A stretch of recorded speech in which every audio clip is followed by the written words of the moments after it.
Hello, in today's video we focus on the introduction to the standard form of a decimal number.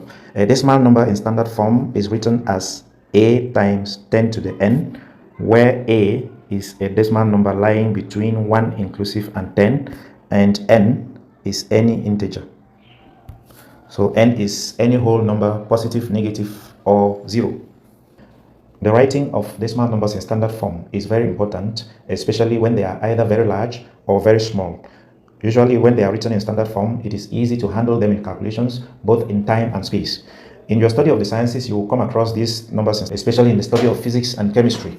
In physics, for instance, when studying gravitation, you deal with distances between planets, and these distances in meters are usually very large numbers. In chemistry, you could be dealing with atomic radius, and atomic radius is a very small number. You're learning how to manipulate these contracted forms, called the standard form, is very crucial for your studies in the sciences. An example of a number that is already in standard form is 1.5 times 10 to the negative 6. You can see that the decimal part lies between 1 and 10, and the index or the power of n is an integer. But numbers like 126.5 times 10 to the negative 6 or 0.000457 times 10 to the 20 are not in standard form. They are not in standard form because this first part, the decimal part, does not lie between 1 and 10. Just like in this other case, the decimal part does not lie between 1 and 10. So for us to adjust these numbers in order to take the form that we need, we just need to shift the decimal point either to the right or to the left accordingly. The general rule to follow when adjusting the first part to lie between 1 and 10 is to shift the decimal point so that it lies between the first non-zero digit and the next digit to the right of it. So in this first part, we will need to shift the decimal point to lie between 1 and 2, since 1 is the first non-zero digit in that part. In the second part, we'll need to shift the decimal point from where it is to between 4 and 5, since 4 is the first non-zero digit in that part. And these adjustments require either multiplying by multiples of 10 or by dividing by multiples of 10. We have to then recall the rules that are involved when multiplying decimal numbers by multiples of 10 or dividing by multiples of 10. Generally, when dividing a number by a multiple of 10, we shift the decimal point from where it is to the left, and the number of places we shift to the left corresponds to the number of zeros that are on that multiple of 10, which means that if I'm dividing a number by 10, I will shift the decimal point one place to the left. If I'm dividing by 100, I will shift it 2 places to the left, and so on.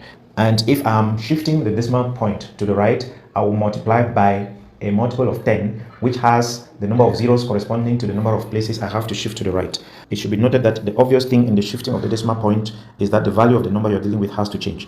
So there is the need to reverse that effect of changing the number, usually by applying an opposite but reversing operation on the index part of the standard form. If the decimal point was shifted to the left, it means there was division by a certain multiple of 10, and so there will be a corresponding multiplication of the index part by that multiple of 10. If it required the shifting of the decimal point to the right, it means there was multiplication by a certain multiple of 10, and so the index part would correspondingly be adjusted by dividing by that same multiple of 10. And so in doing those adjustments at the index, there is the need to recall the laws of indices that would apply there. When multiplying two indices that have the same base, usually we add the powers, and when dividing two indices that have the same base, we subtract the powers. Some examples: suppose I take the example I cited above, 126.5 times 10 to the negative 6 is not yet in standard form because the first part is not between 1 and 10, as I already outlined. I will need to shift the decimal point to the left so that it lies between 1 and 2.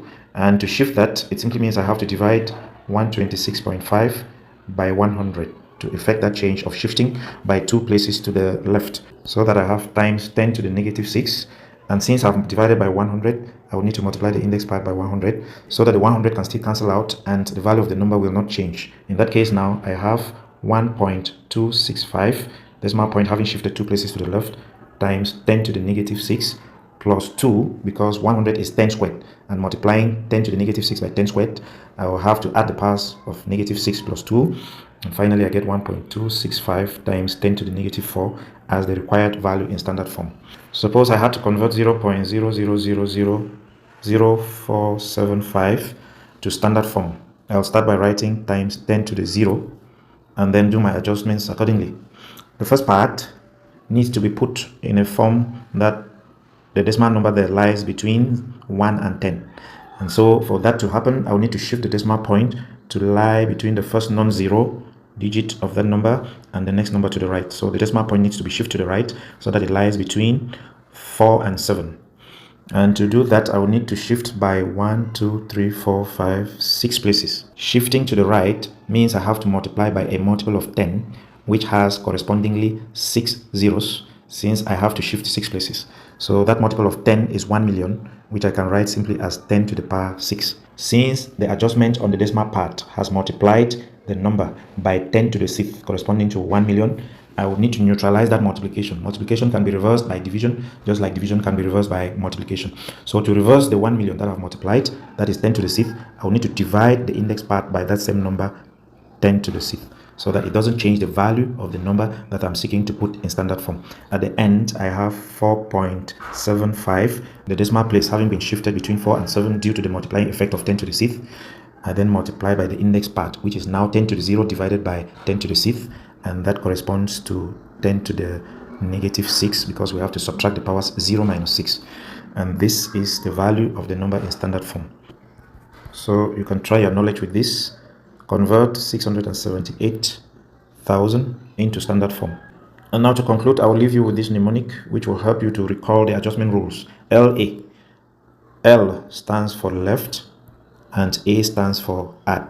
This simply means if I need to adjust the decimal point by shifting it to the left, so if I shift n places to the left, I would add n to the power of 10 as an adjustment. If I shift it to the right, then I will need to subtract n, the number of times I've shifted, from the power of 10 in the index part as a way of adjusting.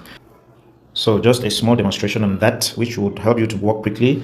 If I had 0.0027 times 10 to the negative 12, I will have to shift the decimal point to between 2 and 7. So shifting 3 places to the right means I have to adjust the power by subtraction.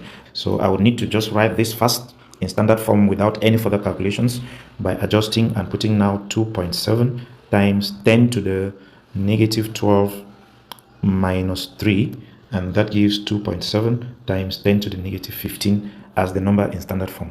Thanks for watching, and see you in the next video, which will be dedicated to the division and multiplication of numbers in standard form.